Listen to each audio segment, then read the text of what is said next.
Well, as many students and parents already know, paying for college can be a huge and costly challenge. And now there are some major changes coming to how you can pay back those loans starting July 1st. Joining us now is Betsy Mayotte. She is the president of the Institution of Student Loan Advisors, a nonprofit.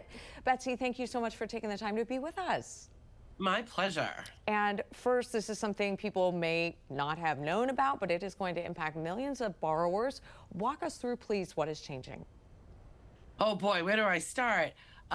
Well, for existing student loan borrowers, especially those borrowers that have been on the SAVE plan, somewhere around July 1st, they're going to get a notice requiring them to switch plans.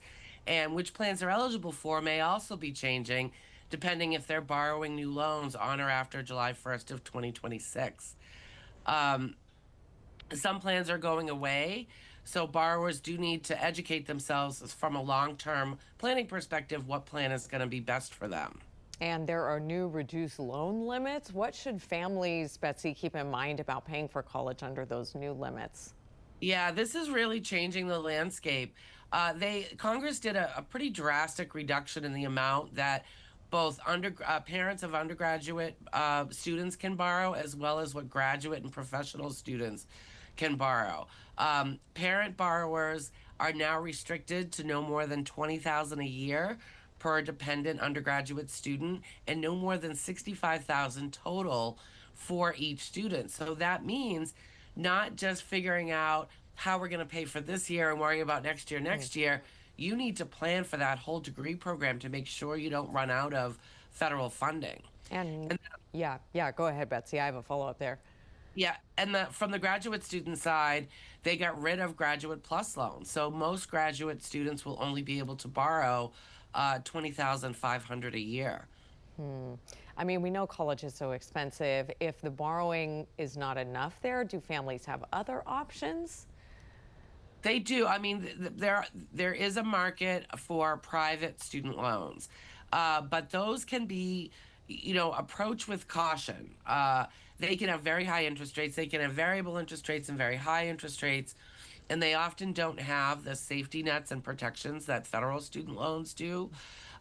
So again, you should be calculating what the monthly payment's going to be when you're done borrowing, and make sure that's something that's going to be affordable. For current and future borrowers, Betsy, what should they know about their payment plan options? So for anybody who's done borrowing and isn't going to borrow or consolidate on or after July 1st, you're still going to have access to plans such as income-based repayment, extended repayment, an interest-only payment plan, for a little while some other income-driven plans. But for those who borrow at all, on or after July 1st, you're only going to have access to a new plan called the RAP or RAP and a tiered standard plan. And for some borrowers, the RAP plan is going to be a lower payment than the existing plans, and for others, it's going to be a much higher payment. It really just sort of depends on your income and what you owe.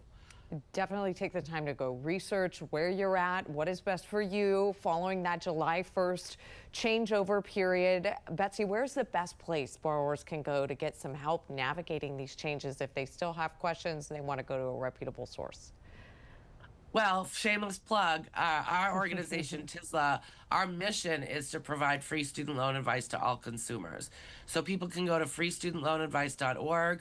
And if they have individual questions, go to our contact us page, and we try to answer most emails within a business day or two.